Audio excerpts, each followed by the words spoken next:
हरे कृष्णा। सभी भक्तों का स्वागत है आज की वैष्णव एटिकेट क्लास में। तो पहले हम मंगलाचरण करते हैं।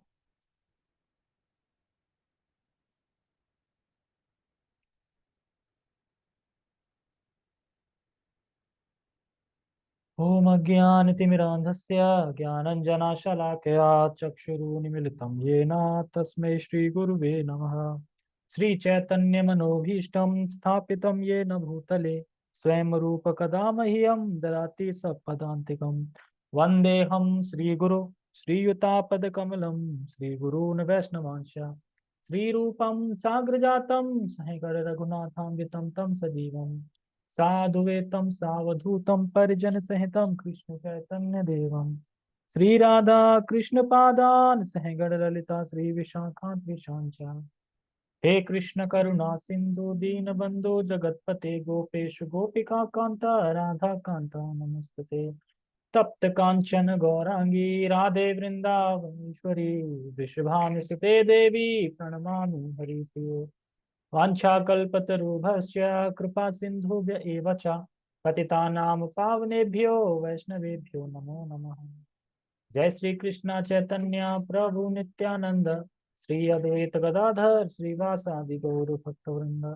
हरे कृष्णा कृष्णा कृष्णा हरे हरे हरे राम राम राम हरे हरे। रामाय रामभद्राय रामचंद्राय वेदसे रघुनाथाय नाथाय सीताय पते नमः। नमो विष्णुपादाय कृष्णपृष्ठाय भूतले श्रीमते भक्तिवेदांत स्वामिनि इति नामिने। नमस्ते सारस्वते देवे गौरवाणी प्रचारिणे निर्विशेष शून्यवादी पाश्चात्य देशतारिणे। हरे कृष्णा।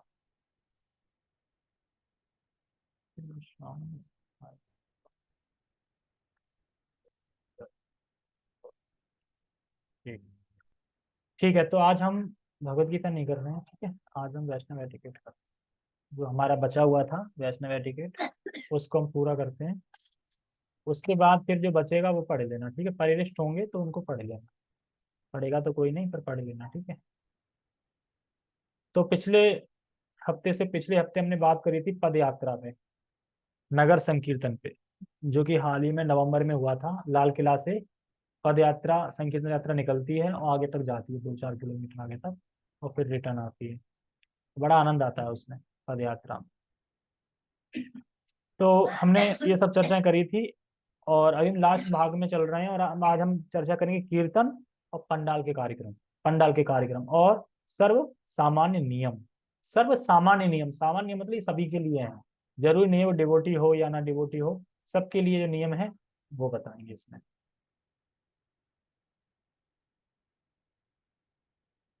फैमिली का नहीं है? कौन सी शादी? शादी के टाइम में कभी तबीयत खराब नहीं होती क्या? जैसे शादी हो तो ये बोल पाए कि हमारी तबीयत खराब नहीं जाए, ऐसा नहीं हो पाता। चलो, ये भी सही बात है, ठीक है। कीर्तन, तो हम कीर्तन में सबसे पहला है पॉइंट, हमारा नृत्य आनंद तथा भक्ति में हो। अभी थंबनेल नहीं भेजी इसमें बना के। कम से कम बस जो चीज है वो तो भेजो, अब जाना जहाँ जाओ, लेकिन जो बोला गया है वो तो करो। नहीं तो फिर मैं सीखूं, फिर मैं खुद ही सीखता हूँ फिर, और क्या। क्योंकि ये सब चीजें बोली नहीं जाती ना बार बार कि जो भेजो भेजो भेजो, अब बाद में बोल देना अब कहाँ मतलब क्लास में उठ के अब तुम जाओगे, फोन लेके जाओगे, कहाँ बना कर अभी घर पे ही तो से बना के। अरे तुम चिल्लाओगे, रहने दो, सब रिकॉर्डिंग में आ जाता है, चिल्लाना चिल्ला सब कुछ। हमारा नित्य आनंद तथा भक्तिमय हो कीर्तन। जब कीर्तन का वेग बढ़े तो हमें भी और अधिक उत्साही होना चाहिए। ये तो खैर सबने वैसे देखा होगा प्रैक्टिकल। जब धीरे धीरे कीर्तन होता है तो हम भी धीरे धीरे मटकते हैं, मतलब धीरे धीरे आता है। जब कीर्तन के मृदंग तेज तेज होता है तो हमारे हाथ भी तेज तेज होते हैं। तो वही प्रभुपाद जी बोल रहे हैं कि जब कीर्तन का वेग बढ़े तो हमें और उत्साह आ जाना चाहिए। उस टाइम पे उत्साह आके हमें हमारे अपने वेग को भी बढ़ा के और उत्साह से कीर्तन करना चाहिए, नृत्य करना चाहिए। तो प्रभुपाद जी ने ये तो है नहीं कि ये आज ही लिखा हो, जब थे तब लिखा था, लेकिन हम आज पढ़ रहे हैं। लेकिन उसके बीच हमने देखा ना ऐसा होता है, जब वेग बढ़ता है तो हम भी बढ़ जाते हैं। तो ये प्रभुपाद जी ने पहले लिख दिया था कि ऐसा होता है, मतलब करते हैं लोग अपने आप ही, स्वभावती हो जाता है। जब कीर्तन का वेग बढ़े तो हमें भी और अधिक उत्साही होना चाहिए, लेकिन यहाँ तो उत्साही कहाँ हो रहा है। वृंदावन का मुझे लग रहा है कैंसिल ही करना पड़ेगा। दो ही लोग हो रहे हैं, दो लोग जाके क्या करें। मैं और सर मुझे बस नहीं, दो जने सही नहीं है, फिर चार पांच लोग हो तो रास्ते में कीर्तन कर लो, वो कर लो, फिर तो वैसे हो गया एक तरीके से कि पर्सनल जा रहे हैं, वैसे ही हो गया ना एक तरह से, वो नहीं लगेगा भक्तों के संग जा रहे हैं। और जब लोग हों तो भक्तों के संग जाना चाहिए, तो भक्तों के संग जाएं तो उसमें आनंद आता है, अकेले इतना आनंद नहीं आता। प्रभु जी भी गए थे तो अब कम से कम 12 डिवोटी गए थे ना, तब गए थे, वो भी बस कर।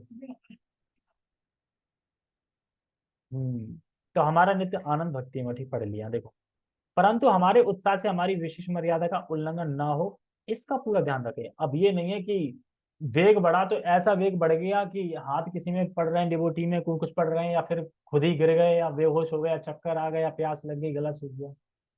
ये भी नहीं होना चाहिए। उत्साह का मतलब है कि भगवान के प्रति प्रेम हो और उसमें उत्साह दिखाओ, पर किसी को डिस्टर्बेंस नहीं होना चाहिए, किसी के प्रति कोई उल्लंघन नहीं होना चाहिए किसी को। जैसे कि मान लो रोड पे कीर्तन कर रहे हैं, और रोड पे कीर्तन कर रहे हैं तो मान लो तुम ट्रैफिक में बीच से पहुंच गए नाचने के लिए, ट्रैफिक जाम हो गया। जब ट्रैफिक जाम हो गया तो फिर कैसे चले। अर्थात हमारा नृत्य कर्मी लोगों के समान मस्ती पूर्वक ना हो, दूसरों को भी उनके मन में जैसा आए वैसा नाचने से रोकना चाहिए। ऐसा नहीं है जो मन में आए अपनी धुन में लग गए। देखे ना बहुत से आ जाते हैं, कूद जाते हैं, वो अपना लगने लगते नहीं, जो कीर्तन का एक सिस्टम बनाया प्रभुपाद जी ने, उस हिसाब से नृत्य करना चाहिए। अपने मनमाने ढंग से नहीं करना चाहिए कि कीर्तन में आप डांस कर रहे हैं फिल्मी जैसा।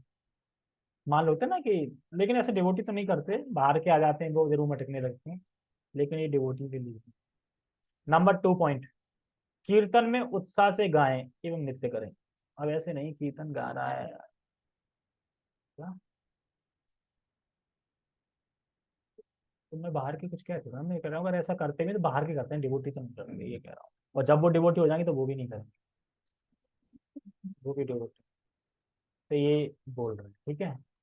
अब कीर्तन में उत्साह से गाएं एवं नृत्य करें, इसका मतलब क्या है।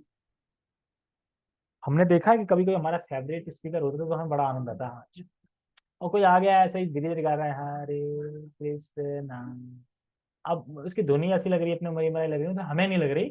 अब वो तो गा रहा है सही से अपट से अपने से, तो हमें नहीं लग रहा, तो हम अब ऐसे ही जो थोड़ा तेज हो जाएंगे तब अच्छे लगती है, हाँ अब बोलने लगते हैं। तो ऐसा नहीं होना चाहिए। कीर्तन में उत्साह से गाएं और उत्साह से नृत्य करना चाहिए। उत्साह से मतलब ये है कि अब ये नहीं कि जहाँ मतलब कि मजबूरी में कर रहे हैं, या फिर हम इसलिए कर रहे हैं कि कोई हमारी वीडियो बना ले, ठीक है, वीडियो बना ले और फिर हम डाल देंगे ऊपर, इसलिए भी तो करते हैं ना। तो ये किसके लिए कर रहे हैं, भगवान के लिए कर रहे हैं, फिर भगवान के लिए नहीं कर रहा है। भगवान के लिए करने का मतलब है इससे कोई फर्क नहीं पड़ रहा है कोई यूट्यूब बनाना है कि बनाना है, हम बस नृत्य कर रहे हैं।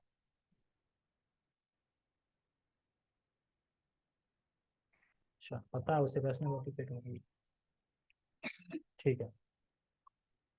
तो ये समझ में आ गया, कीर्तन में उत्साह से गाएं, जब भी कोई कीर्तन हो रहा है किसी भी स्पीकर का, वहाँ बैठे हैं तो उत्साह से गाएं, उत्साह से नृत्य करें। जितना अधिक संभव हो सके पद यात्रा में कीर्तन तालबद्ध तथा मंद गति से करें, तथा कुछ विशेष स्थानों पर ही कीर्तन का वेग बढ़ाएं। जैसे जहाँ पे शोर शराबा नहीं है, यहाँ पे कोई घर नहीं है, लग रहा है कोई डिस्टर्बेंस नहीं होगा, तो वहां पे खूब जोर से वेग बढ़ा सकते हैं अपना। लेकिन ये नहीं है कि घर में बगल है, किसी को कोई प्रॉब्लम है, जैसे यहाँ ना शादियों में कितना तेज डीजे बना बजा देते हैं, और घर में घर होगा बेचारा लेटा होगा तो सो भी ना पाए, कान में प्रॉब्लम उससे दिक्कत हो, सब चीज की दिक्कत है, तो ये सब चीजें नहीं देखते। लेकिन प्रभुपाद जी बता रहे हैं कि हमें सबको देख के चलना है। कीर्तन में बता रहे हैं कि पदयात्रा में तालबद्ध मतलब मंद गति में रखें कि किसी को डिस्टर्बेंस ना हो, लेकिन कहीं कहीं जो लग रहा है कि सैर सपाटा है, कोई है नहीं है, तो वहां बढ़ा सकते हैं वो। किसी को कोई प्रॉब्लम ना हो, मान लो कि कोई साइड में हॉस्पिटल है और वहां से निकल रहे हैं और खूब वेग बढ़ा रखा है, डिस्टर्बेंस होगा ना, तो वो चीज देखनी जरूरी है। अभी देखो हम ये वैष्णव की टिकट पढ़ रहे हैं तो हमें लग रहा होगा कि हमारे क्या काम का चीज, लेकिन आगे चल के हम भाग तो लेंगे ना कीर्तन में, और हो सकता है आगे चल के कीर्तन के मेन लीडर भी हों कि पद यात्रा करवा रहे हैं। मान लो कि कोई बगल में इस्कॉन खुल गया और क्या, नहीं नहीं, अपने को अभी ऐसे मतलब लग रहा है, लेकिन कभी हो सकता है कि हम ही उसके मैन हो, मतलब लीडर बनाए गए हो हमें कि आप ये सब देखो। तो हमें इन सब चीजों को ध्यान रखना है कि कहाँ वेग बढ़ना चाहिए, कहाँ घटना चाहिए, कहाँ मंद रहना चाहिए। तो ये कैसे सीखते हैं? ये सब लोग जो भी भक्त हैं, जो बराबर ना रूल्स बताते हैं, यहाँ ऐसे करो, ये कहाँ से सीखे? वैष्णव एटिकेट से सीखे हैं सारा। वैष्णव एटिकेट का मतलब ही ये है कि वैष्णवों में क्या एटिकेट होने चाहिए, हमें कैसे वैष्णवों में क्या होना चाहिए, क्या नहीं होना चाहिए, क्या करना चाहिए, क्या नहीं करना चाहिए, ये सीख बुक से सीखना सब। कहते हैं ना कि ये तो प्रभु जी वैष्णव टिकट नहीं है, ये तो बोलते हैं ना, ये वैष्णव टिकट नहीं है। तो वैष्णव टिकट क्या होना चाहिए वही हम सीख रहे हैं। अभी खाली हमने इतना सीखा है, अभी जो बता रहे हैं कीर्तन इतना सीखा है, बाकी का जो है वो सब भूल चुके हैं क्या बताया था। किसी को कोई लाइन याद नहीं होगी, लाइन तो छोड़ो, हेड की बता दो कि क्या क्या टाइटल थे, टाइटल भी नहीं पता होंगे।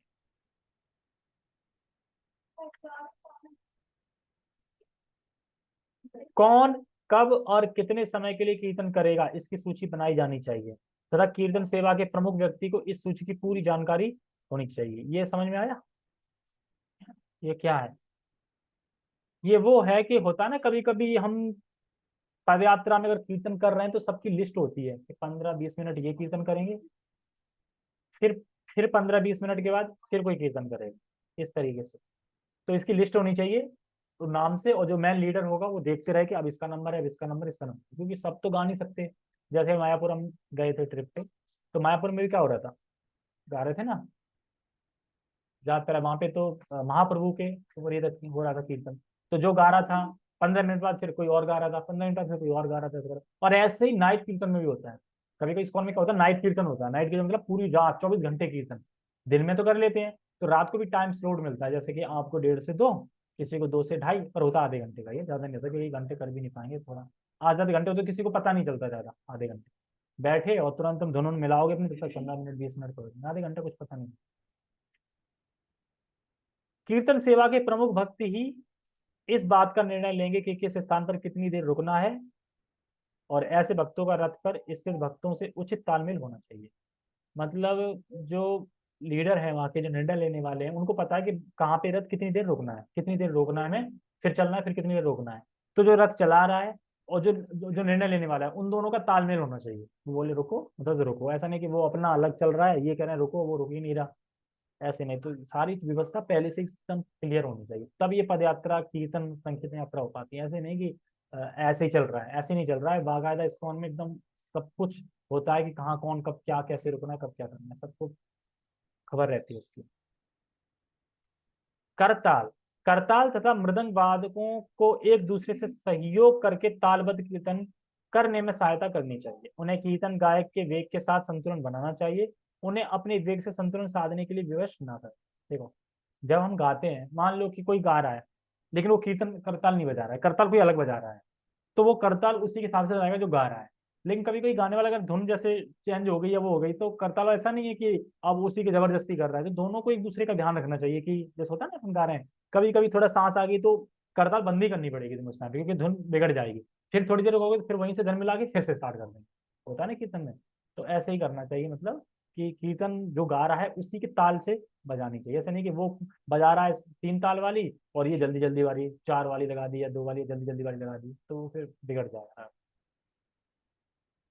और कीर्तन गायक जिस राग तथा धुन में गा रहे हो उसी धुन में सभी को गाना चाहिए। ये नहीं कि जो मैन गाने वाला है वो ट्यून जो गा रहा है और पीछे दोहराने वाले भी अलग ट्यून गा रहे हैं, तो फिर मजा नहीं आएगा और उत्साह भी कम हो जाएगा गाने वाले का। इससे उत्साह देखो हर चीज से कम होता है, अगर कोई कीर्तन कर रहा है और उसके बोलने के बाद जब रिपीट का वो होता है और रिपीट में कोई बोले ही नहीं, तो उसका उत्साह डाउन नहीं होगा।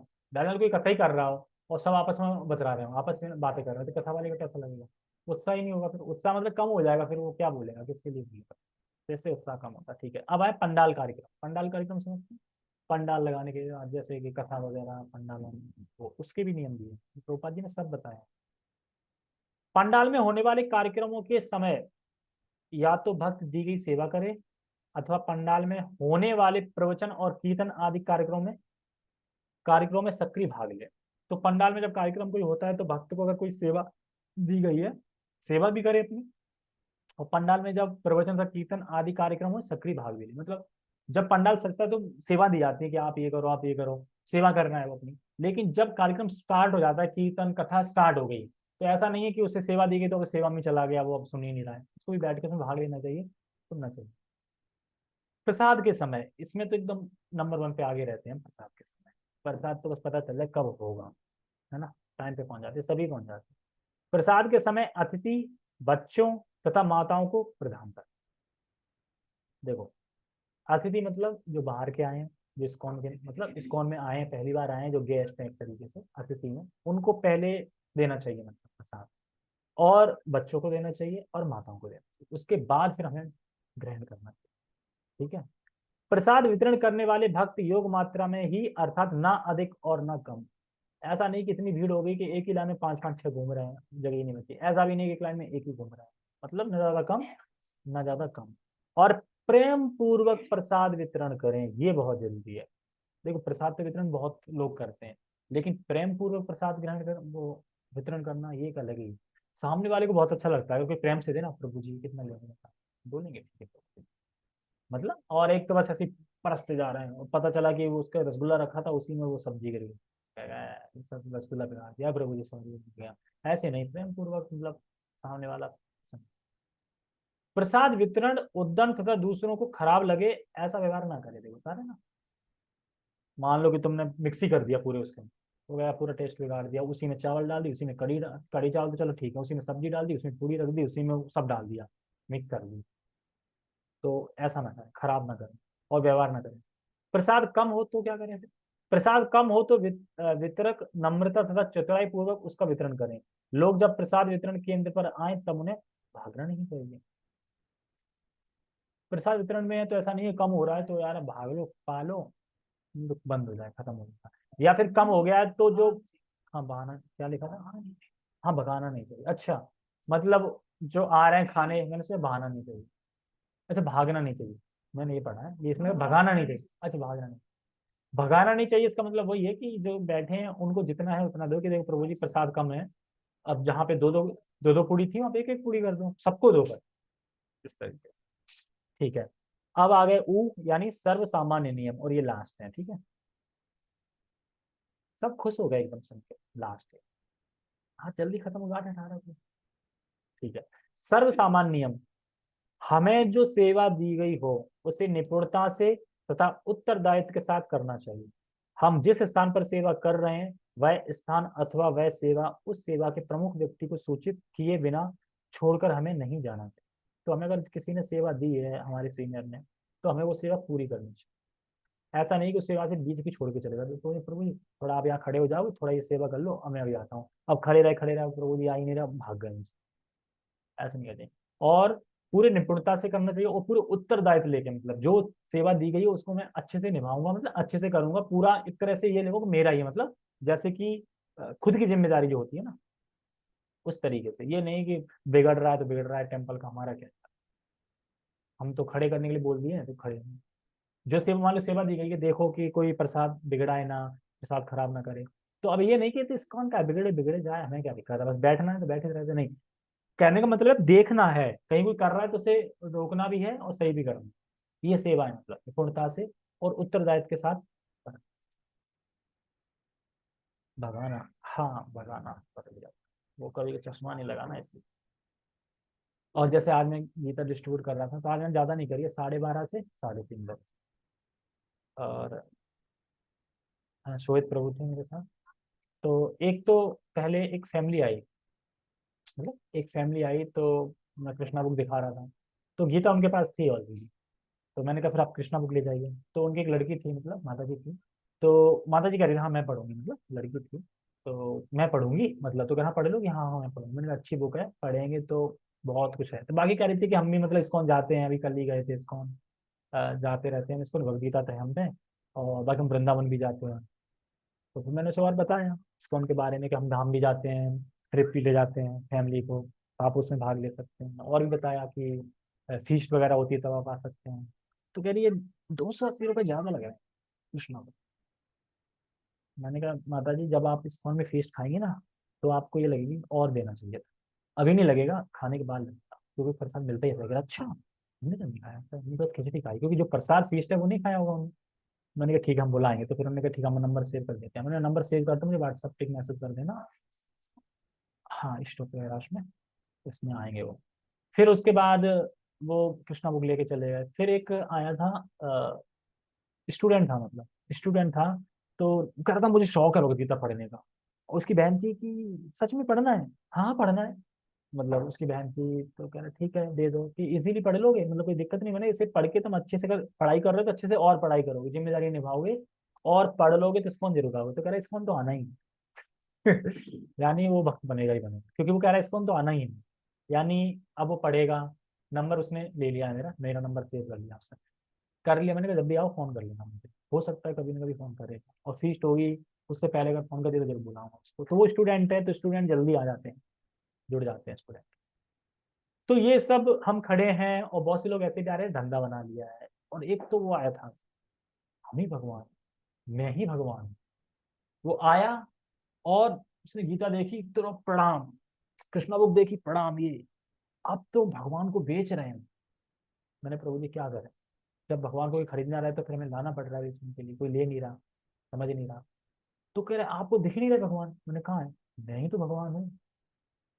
मैंने ठीक है हरे कृष्णा भगवान हो, फिर मैंने ठीक है प्रणाम करो।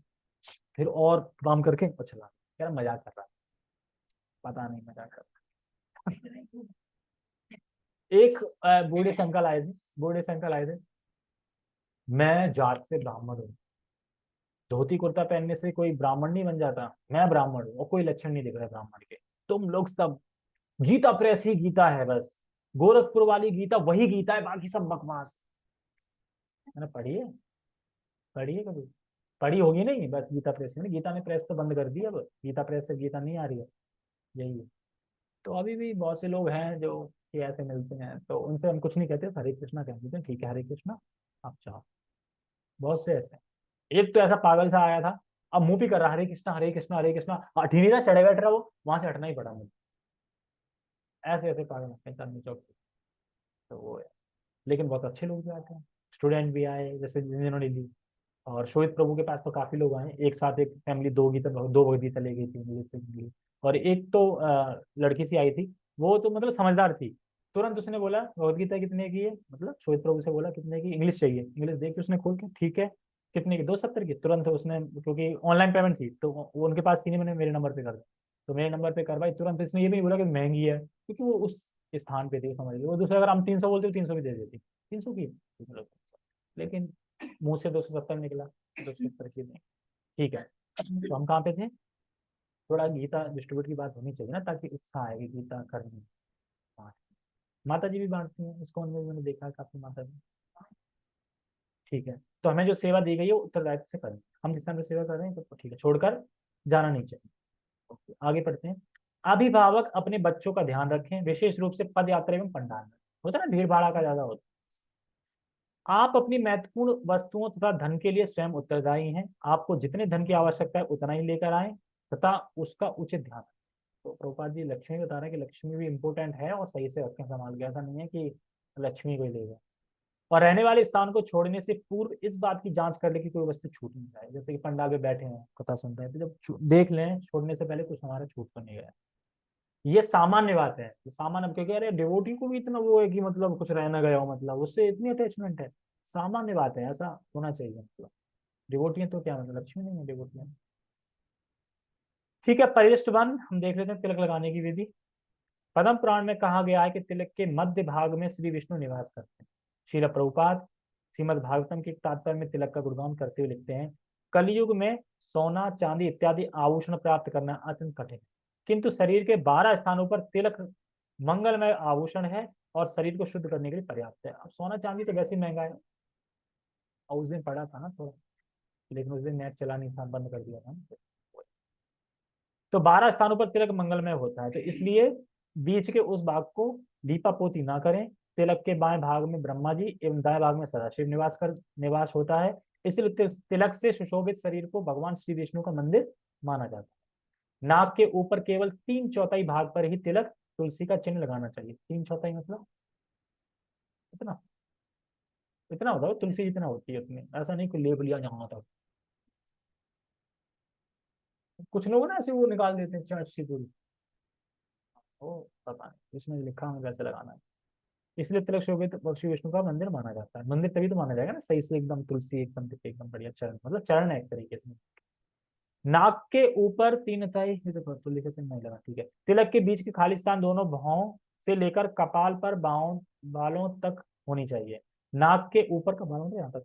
नाक नाक के ऊपर का तिलक एवं कपाल का तिलक एक दूसरे से मिला होना चाहिए। आ, मिला होना चाहिए, इसका ये नहीं नहीं, नीचे का तो मिला है, ऊपर का भी मिला कह रहे हैं क्या? ये तो मिला है। एक मिनट फिर से पढ़ने देना। नाक के ऊपर का तिलक, ठीक है, एवं कपाल का तिलक। कपाल का तिलक कौन सा? कपाल क्या होता है? हाँ तो कपाल क्या, मैं अभी तो पूछ रहा हूँ, भौं से लेके कपाल। हाँ तो ये दोनों मिलना होना चाहिए, ये तो बोल रहे हैं। यहाँ तो मिल गया। यहाँ वो कह रहा है कि जो ऊपर दो डंडी आ रही है ये भी मिलना चाहिए, ये। अरे शुभ कृष्णनाथ प्रभु को तुमने गलवार देखा है मिला हुआ? क्या मिली है? नहीं नहीं, ये यहाँ पे कह रहे हैं नाक के ऊपर का तिलक एवं कपाल का तिलक एक दूसरे से मिला होना चाहिए, एक दूसरे से मिला होना चाहिए। प्रभु जी से पूछ लूंगा इसके बाद। स्नान के पश्चात निम्नलिखित योग मंत्र का उच्चारण करते हुए शरीर के 12 स्थानों पर तिलक लगाएं। कौन कौन से? ललाट पे केश, क्या करना है? ललाटे केशवम ध्याने नारायण अथोदरे वक्षस्थले माधवम तु गोविंद कंठ कूपके विष्णु च दक्षिणे कुच्छो बाहु च मधुसूदनम त्रिविक्रम कंधेर तु वामन वाम पार्श्वेक श्रीधरम वाम बाहो तु ऋषिकेश तु कंदरे पृष्ठे च पद्मानामम च कष्ट माम दामोदरम निसते। यानी मस्तक पर ओम केशवाय नमः, नाभि के पास ओम नारायणाय नमः, छाती पर ओम माधवाय नमः, कंठ पर ओम गोविंदाय नमः, पेट पर दाहिनी ओर अगर लगा रहे हैं तो ओम विष्णवे नमः, दाहिने हाथ की बाह पर ओम मधुसूदनाय नमः, बाह के पास दाहिने कंधे के पास ओम त्रिविक्रमाय नमः, पेट पर बाईं ओर ओम वामनाय नमः, और बाएं हाथ की बाह पर श्री राधाय नमः, श्री धराय नमः, श्री धराय नमः, और बाएं हाथ के कंधे के पास श्री ऋषिकेशाय नमः, पीठ पर सिर के पास ओम पद्मनाभाय नमः, और कमर पर ओम दामोदर। ठीक है, इतना ये मंत्र याद करने पड़ेंगे जब भी लगाएंगे। ओम केशवा वंश भी ओम केशवा लगाते हैं। ठीक है, तो अंत में हाथ धोने के बाद बचे हुए पानी को शिखा के ऊपर भाग पर ओम वासुदेवाय नाम के उच्चारण के साथ लगा। ठीक है, परिश 2 हम नेक्स्ट संडे देखेंगे। ऊपर भी मिलता है, ऊपर ही मिलता है, मैं यही तो कह रहा था, ऊपर भी मिलता है। यहाँ से जो तिलक जाता है ना, जैसे यहाँ मिल गया, ऊपर भी मिलता है, तभी तो उनका चरण बनेगा ना, ऐसे करके मिल गया ना, और फिर पे तुलसी आ गई। इस तरीके से मतलब ऐसे करके गया, ऊपर भी ऐसे मिलता है। ठीक है, ऐसे करके गया, ऊपर भी ऐसे मिलता है।